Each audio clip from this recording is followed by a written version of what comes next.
سپاه ای مستقا رفته، چرا دادی تو بیروت؟ سلامی رو چی کار کردین؟ آخه پاسدارم انقدر شد.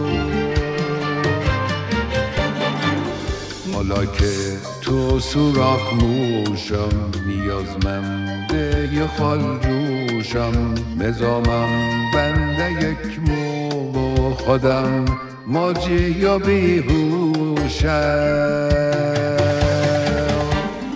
مرا ترس از خیابان هاست که راز فتنه در آنجاست. من آن زهر ترک هستم و این از فیس من پیداست، و این از فیس من پیداست.